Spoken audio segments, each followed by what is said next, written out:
Bamanyare chen muso demsen ni mabakoroba limana ka bela jile foka wale jumando amun me kan an lamen watina aw klobe radio joliba la ambi la sele ka bo bamako ase 2000 la keme an duru ana kuma fen fufalaki minye kuna fundi sebenye limana ode lakalli wati sera dongo do an fe anon nege kanye kono to mana sanga bisaba soro kaba fuka se akanye taw ma sanga bisaba ka minye kuna fundi sebenye kulu kono kuma lakali awye minye kuma so kono la ya balmake Amadou Diallo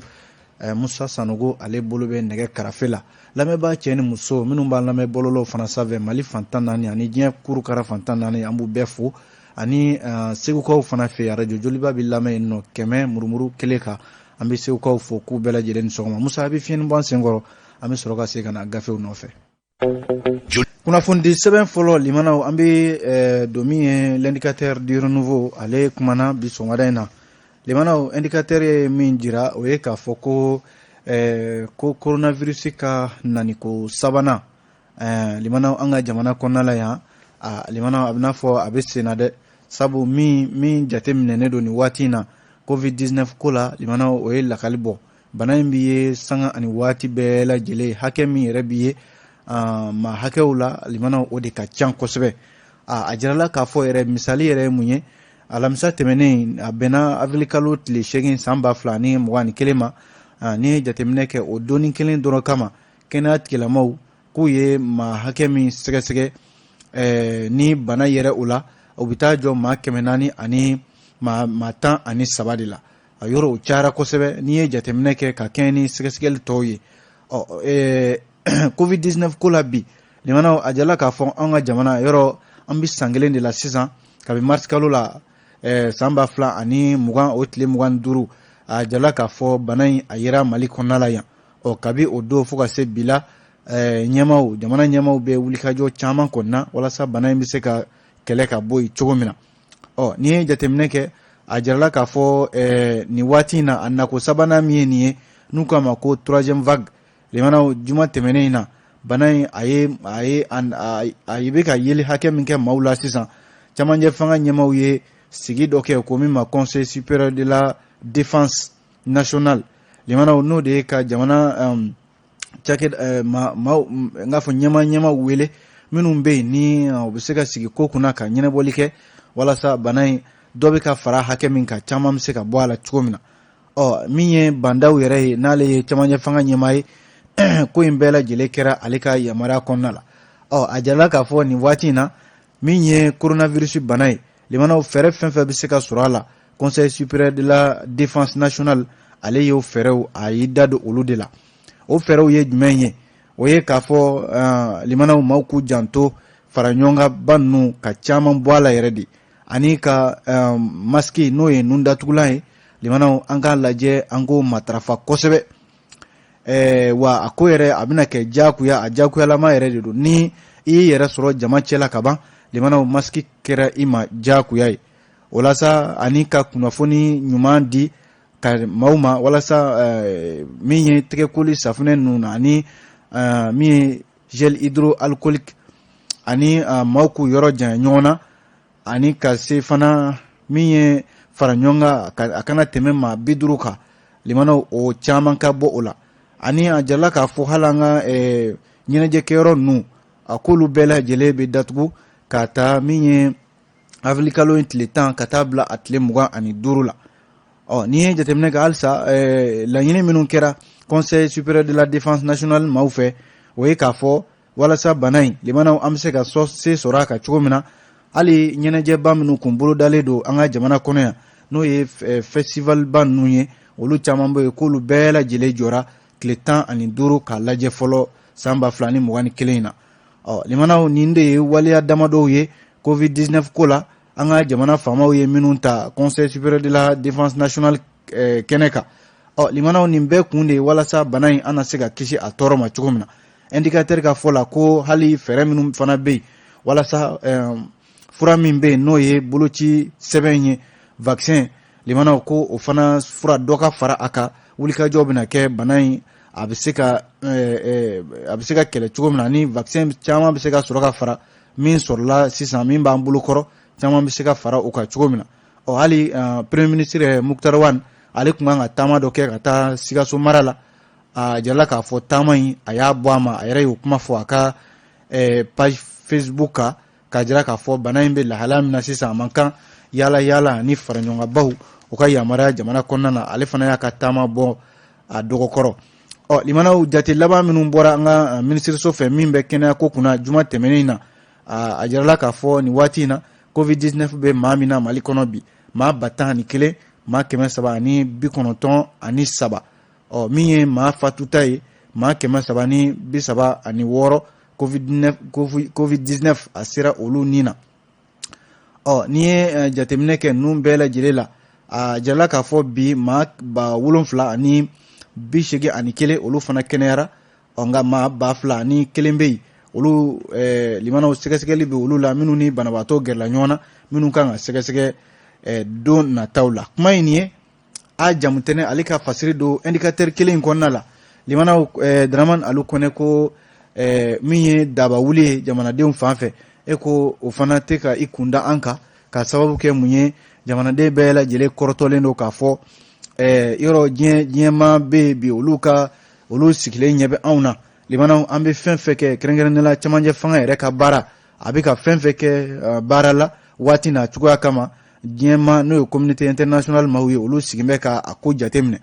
olu b'u ta la jamanadenw fana sigin bɛ ka cɛmancɛ fanga baarakɛlaw lajɛ premier ministre n'a ka baarakɛɲɔgɔnw limanaw a jarala k'a fɔ a bɛ waati damadɔ bɔ sisan ni gouvernement n'a ma fɛɛrɛ dɔw sigi yanni waati nataw cɛ yɔrɔ ni ye jateminɛ kɛ baarakɛla dɔw bɛ i n'a fɔ kɛnɛya baarakɛlaw olu yɛrɛ labɛnnen don k'u bɛ fɛ ka tile 4 baarabila kɛ k'an filɛ kalo min na nin ye o bantɔ min ye cɛmancɛ fanga ɲɛmaaw ye limanaw hali lakɔli karamɔgɔw kɛ olu fana y'a jira k'a fɔ ko min ye gɛlɛya wɛrɛ ye u bɛ sɔn ka don kalanko la don nataw la sabu communiqué min bɛ yen ni o bilala sen kan avril kalo tile 8 tɛmɛnen san 2021 syndicat minnu bɛ yen n'o ye syndicat de l'éducation scientifique du 15 octobre 2016 ye lakɔli karamɔgɔw ka nin lafasali kuluba in yɔrɔ hakilila jiginna san 2019 ani san 2020 u kun ye baarabila min kɛ n'a ye Mali kalanko yoboyaba n'a man janto limanaw k'a bɛna fɔ lakɔli karamɔgɔw bɛ k'u ɲɛ gɛrɛ bɔ ko kura k'a sababu kɛ mun ye ko u ka laɲini dɔw bɛ yen walima u ni kɛnyɛrɛ ye baarakɛla dɔw bɛɛ lajɛlen ka kɛ jɔsen kelen ye ani foroba baarakɛlaw UEMOA jɛkulu kɔnɔna la limanaw ko u bɛ ka laɲini kɛ o siratigɛ ninnu na ni ye jateminɛ fana kɛ a bɛ n'a fɔ u ye wele bila u ka tɔndenw bɛɛ lajɛlen ma limanaw ko u k'u sigi ka gouvernement lajɛ ni bɔrɔtɔli kɛra o bɛnkanw na u na wuli k'u jɔ tuguni hali UNTM kɛ baarakɛlaw ka lafasali kuluba min bɛ yen o fana sigilen don ka gouvernement lajɛ k'a fɔ ko bɛnkan dɔ tɛmɛna u ni ɲɔgɔn cɛ limanaw halisa o bɛnkan in fana sɛnɛ ka bila sen kan a tɔnden dɔw yɛrɛ bɛ ka ɲɛmaaw su ko f'u ka baarabila laɲini n'o ye préavis de grève ye walasa don nataw la u bɛ se ka baarabila kɛ cogo min na limanaw nin bɛɛ de ye waleyaw ye min kan ka cɛmancɛ fanga maaw lasɔmi ko don nataw la u man ka bɛn nin ja ninnu kɔnɔna la kuma in nin ye dɛ ne ka kuma tɛ Dramane Alu Kone ale ka dakuruɲɛ kelen don indicateur du renouveau. N'an tora kunnafoniw lakalili la limanaw kunnafoni sɛbɛn min bɛ yen ni an k'a ma ko le challenger y'a jira k'a fɔ ko min ye minisiri min bɛ an ka farikolo ɲɛnajɛ ani sifinnakaw ka koɲɛ kunna Musa Atayer limanaw ko a bɛ ka kɔɔri jumɛn de parata kɔɔri min ni a juru kana na misɛnya ka tigɛ a bolo don nataw la limanaw ni kuma in bɛ mun nɔfɛ yɔrɔ ni ye minisiri kofɔ min bɛ sifinnakaw kunna ale de bɛ sifinnakaw ka koɲɛ bɛɛ lajɛlen kunna jateminɛ ye mun ye conseil national de la jeunesse du Mali n'o ye Mali sifinnakaw bɛɛ lajɛlen ka bɛɲɛw sɔrɔ kuluba min kɔnɔ a jarala k'a fɔ a gɛlɛya b'a kɔnɔna la bi k'a sababu kɛ ko jateminɛ yɛrɛ kɛra k'a fɔ ko minisiri in a bɛ ka fan dɔ dɛmɛ ka fan dɔ to yen limanaw o dun tɛ ɲuman ye denmisɛnninw ka jɛkulu kɔnɔna la a jarala k'a fɔ conseil national de la jeunesse du Mali n'o ye CNJ ye yɔrɔ a kɔnɔna la gɛlɛya dɔw bɛ yen minnu ka kɔn bi ɲɛ o kɛra ka tɛmɛ nka a ma se maa ka o fɔ bilen min bɛ yen bi o de bɛn bɛ se ka na Mali sifinnakaw ni ɲɔgɔn cɛ cogo min na o de ye hɛrɛ yɛrɛ ye challenger ka kuma la maa min fasiri kɛ o ye Dirisa Togola ye a y'a jira k'a fɔ ko ale olu ye minnu jateminɛ ministre min bɛ farikolo ɲɛnajɛ ani sifinakaw ka koɲɛ kunna Musa Ag Atayer limanaw ko a y'a ɲini CNJ jabala ka maa si tɛ don yen maa si tɛ bɔ yen bilen a ka cabinet min bɛ yen olu yɛrɛ de a sɛmɛntiya k'a fɔ bi CNJ a bɛ n'a fɔ a denmisɛnninw ka fara ɲɔgɔn kan limanaw o kɛmɛ gɛlɛyaba ye bi ka sababu kɛ CNJ n'o ye Conseil national de la jeunesse du Mali ye a fan dɔ bɛ yen limanaw yɔrɔ o ɲɛmaya o bɛ Amadou Diallo de bolo o Amadou Diallo in a jarala k'a fɔ ani ministre kɔni tɛ fankelen fɛ sabu ale min bɛ ɲɛmaya la bi a ka baara o baara ministre t'a wele a kɛnɛ kan a ka bureau yɛrɛ ministre tɛ fɛn sara la fɛn tɛ fɔ a ye nka min jateminɛ nana kɛ o ye k'a fɔ ani maa min tun bɛ yen n'o ye Usmane Jara ye n'a ni o ye ɲɛmaya ɲini ɲɔgɔn fɛ ale de ye sebaya sɔrɔ o Usmane Jara in o de ni ministre ka surun wa o de ni ministre fana bɛ ko caman kɛ ɲɔgɔn fɛ maa min tɛ ɲɛmaya la ne a fɔra ke e n'o bɛ ɲɔgɔn kɔrɔ e n'o bɛ ɲɔgɔn kɛrɛfɛ e n'o bɛ ka baaraw kɛ ɲɔgɔn fɛ limanaw a bɛ maa lasiran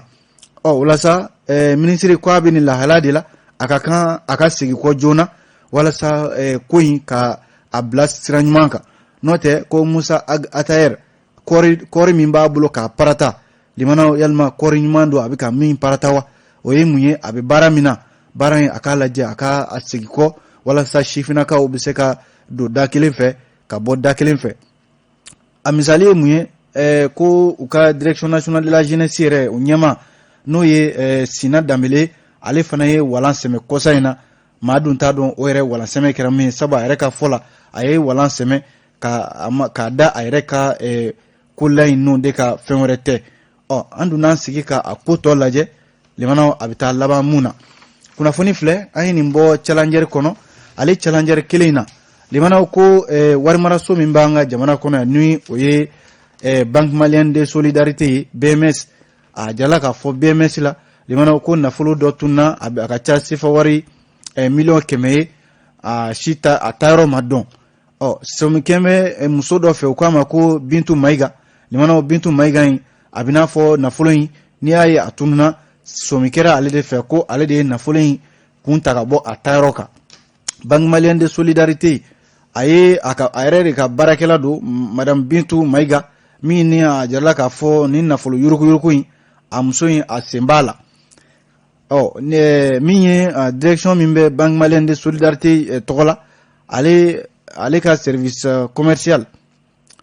o de ye jateminɛ in kɛ ka procureur limanaw ka taa ko in da o ɲɛkɔrɔ commune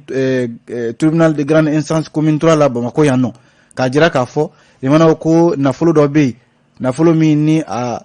na kɛ kabi BHM n'o ye Banque Malienne de l'Habitat du Mali ye yɔrɔ BMS de y'o san o nafolo min ni o kan ka di BMS ma a na kɛ o baara tɔ bɛ sen na o nafolo in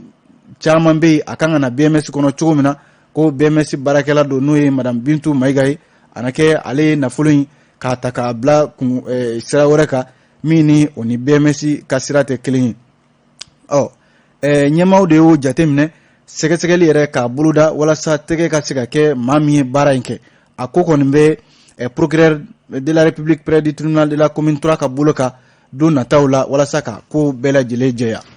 kuma ye nin ye an ye nin bɔ le challenger kɔnɔ bi sɔgɔmada in na aw bonya bɛ kunnafoni la kunnafoni di sɛbɛn min bɛ yen ni o ye l'indépendant ye limanaw ale y'a jira k'a fɔ ko min ye M5 RFP jɛkuluba min filɛ nin ye limanaw ni olu de ye wulikajɔbaw kɛ fo o kɛra Ibrahim Bokar Keita ka fanga dafiri sababu ye M5 RFP u tɛ sɛgɛn u tɛ ɲinɛ sabu u ye laseli min kɛ min bɛ tali kɛ kunnafonidilaw ye o ye k'a fɔ k'u bɛ fɛ ka waati lajɛ min ye sunkalo yɛrɛ waati yɛrɛ ye limanaw ka u ka baaraw ka a sonsoro fɔlɔ ka sababu kɛ sunkalo ko ye n'o tɛ M5 RFP u ko transition n'o ye cɛmancɛ fanga ye a bɛ sira min kan limanaw ko sira in fɔ a ka lajɛ ka a tilen n'o tɛ olu ye min jateminɛ kabi Ibrahim Bokar Keita ka fanga taara limanaw a taa don fo ka se bi ma fanga in a taara kun min kama o ku kelen olu de bɛ ka kɛ nin waati ninnu na ale M5 RFP kelen yɛrɛ kɛmɛ ka jalaki ta ka ɲɛsin cɛmancɛ fanga jɔsen min bɛ yen ni o ye conseil national de transition ye minnu bɛ yen ne olu bɛ député jɔyɔrɔ la bi ko u sigi kan tɛ sigi kun t'u la u bɛ sonsorobugu wa jamanadenw yɛrɛ ka fɛla tɛ u ye M5 RFP y'a jira k'a fɔ a ka kan CNT yɛrɛ ka ci ka bɔ yen pewu sabu u ye Cour suprême sariya sunba min b'an ka jamana kɔnɔ yan limanaw k'u y'a ko ta ka da o ɲɛkɔrɔ walasa ka se ka CNT yɛrɛ ka a ci ka bɔ yen o la jɛkuluba min ye nin ye k'u kɛmɛ ka bagabali kɛ k'a jira k'a fɔ min ye cɛmancɛ fanga bɛ sen na limanaw ka halisa cɛmancɛ fanga laɲini min ɲinina u fɛ jamanadenw fɛ o sen tɛ ka kɛ sɔrɔ fɛn o de la u bɛ fɛ cɛmancɛ fanga ka se ka a ka baarakɛtaw ka a yɛlɛma k'a bila jamanadenw ka fɛla o sira kan n'o dun ma kɛ min ye murutili fari ye k'u bɛ o da o ye désobéissance civile walasa cɛmancɛ fanga a bɛ se ka jamanadenw kuntilenna ta cogo min na ni dun ye jateminɛ kɛ ko yan'o baaraw ka kɛ min ye an bɛ sunkalo kɔni tɔ tora waati damadɔ de ye o ka kɛ n'a ma ɲɛ ko sunkalo ko bɛ sen na limanaw u bɛna sunkalo to yen u ka tɛmɛ fɔlɔ n'o tɛmɛna u bɛ sɔrɔ ka wulikajɔw kɛ wa labɛnw yɛrɛ caman b'u bolo u ye kunnafoni kɛnɛ min sigi u y'o ɲɛfɔ kunnafonidilaw ye limanaw ko u bɛ ka ɲɔgɔnyew kɛ jamana fantan 4 bɛɛ lajɛlen u bɛ ka fɛɛrɛw tigɛ u bɛ ka hali maa caman bɛ yen minnu bɛ ka u sɛgɛrɛ u ka jɛkulu in kɔnɔna la i n'a fɔ maa min ye u ka laseli kalan minisiri kɔrɔ in Koniba Sidibe ale y'a ɲɛfɔ cogo min na min ye Seguel Kokala Mayiga ye yɔrɔ ale de ye ɲɛmaa ye bi M5 RFP kɔnɔna la a y'a jira k'a fɔ o ye ɲɔgɔn ye ninnu ani miirina dɔw bɛ yen minnu bɛ ka sigi walasa n'i ye jateminɛ kɛ sunkalo ko in na limanaw u b'u to sunkalo la o tɛ wulikajɔw kɛ dɛ nka u bɛ ɲɔgɔn ye minnu kɛ u bɛ to ka laseliw kɛ ka ɲɛsin cɛmancɛ fanga ma limanaw halisa jamana maracogo min b'u bolo u kɛlen don ka jamana mara cogo min na ka jamana gɛlɛya n'a ma ɲɛ dɔ kan ka bɔ a la dɔ de bɛ ka fara a kan wa hali u yɛrɛ ka cogoyaw u ka baaraw cogoyaw ka jamana fan bɛɛ kɛ finitigiw ye limanaw M5 RFP ko u tɛ fɛn ye olu bɛ don min da fɛ u y'a jira k'a fɔ hali bunti walejugu min kɛra bunti limanaw ni a kuma yɛrɛ dadennen don faamaw fɛ kuma tɛ ka k'a kan a ko u bɛ gouvernement jalaki o la kosɛbɛ wa u bɛ ka hali bɛnkan sɛbɛn yɛrɛ lawaleyali teliya cogo min na teliyali dun tɛ dɔwɛrɛ ye bamancimaw de ka laɲini don wa olu de bɛ ka a ko teliya cɛmancɛ fanga maaw nɔfɛ n'o tɛ bɛnkan sɛbɛn min ni ale yɛrɛ kɔnɔ ko jan tɛ maa caman ye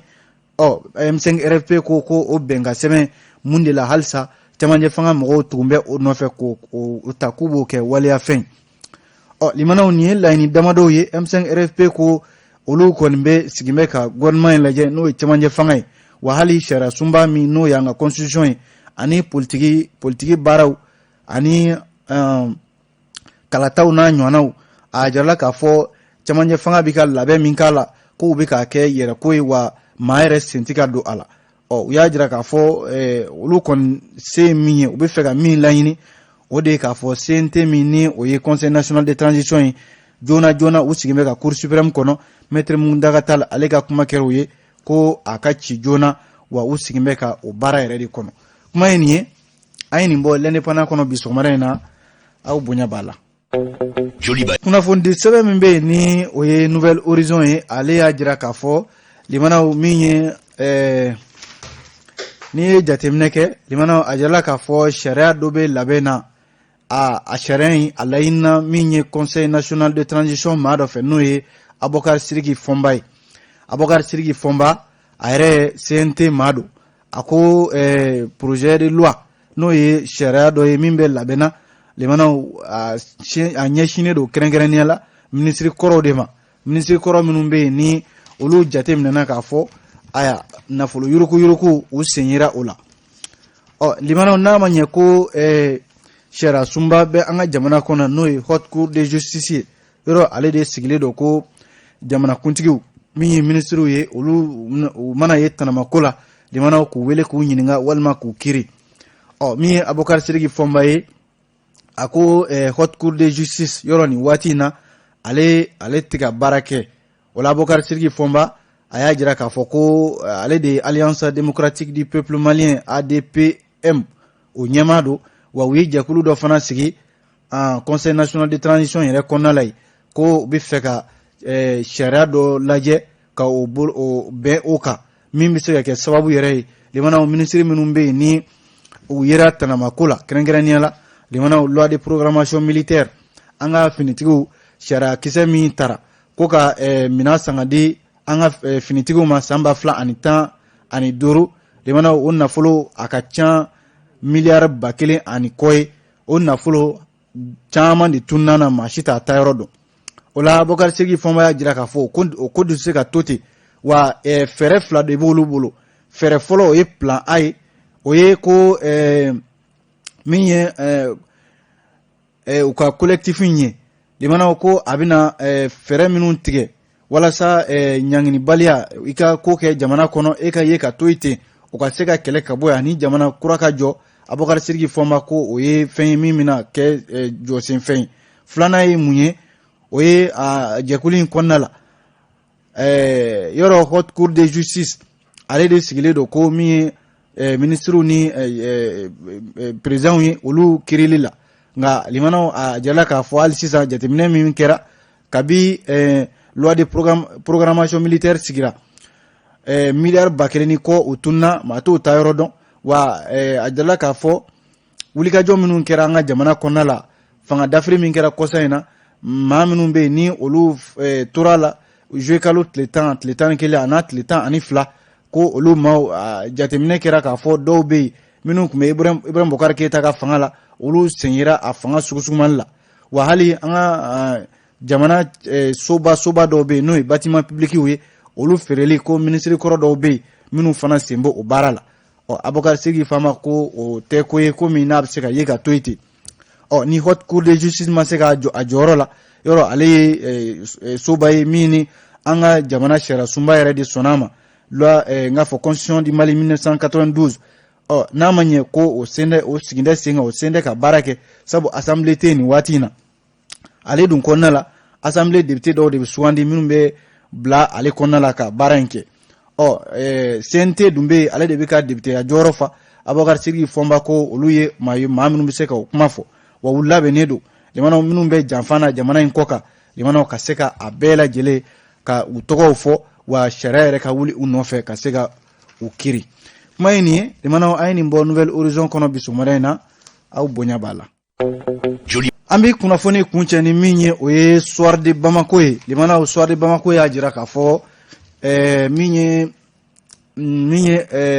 Imam Mahamudu Diko ye limanaw k'a ye taama kɛ ka taa ɲɔrɔn sirifikɛ fɛ yen limanaw ni ɲɔgɔn ye min ye nin ye Soir de Bamako ka kuma don ko ɲininkali caman b'a kɔfɛ dɛ k'a sababu kɛ mun ye a bɛ waati damadɔ bɔ sisan min ye ɲɔrɔn sirifikɛ ale ni Imam Mahamudu Diko limanaw terimaw don ɲɔrɔn sirifikɛ yɛrɛ ale bɛna fɔ kuntilenna min ni Imam Mahamudu Diko bɛ o kuntilenna de la n'i ye jateminɛ kɛ a bɛna fɔ kabi finitigiw olu nana fanga la min ye cɛ fila in ye u ni ɲɔgɔn cɛ waati kun donna u ni ɲɔgɔn cɛ mun de bɛ se ka faamuya ninnu ka ɲɔgɔn ye na ni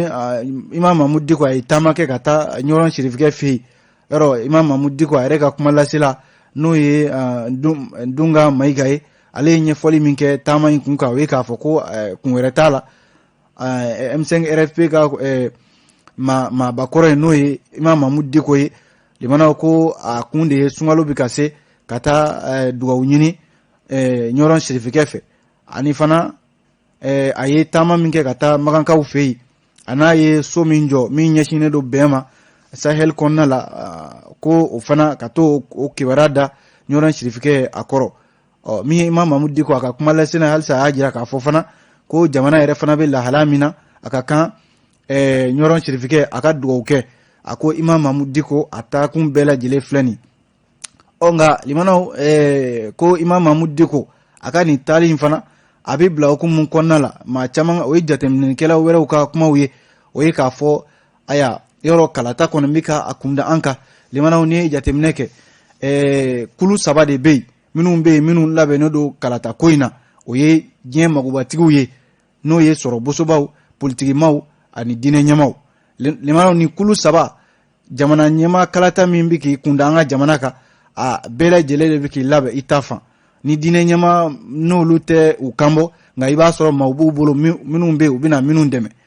Imam Mahamudu Diko ani ɲɔrɔn sirifikɛ ka ɲɔgɔn sɔrɔ min ye nin ye limanaw ko fiɲɛ kura walima taasira kura o daminɛtɔ don ka baara kuraw ka olu kunbɛn.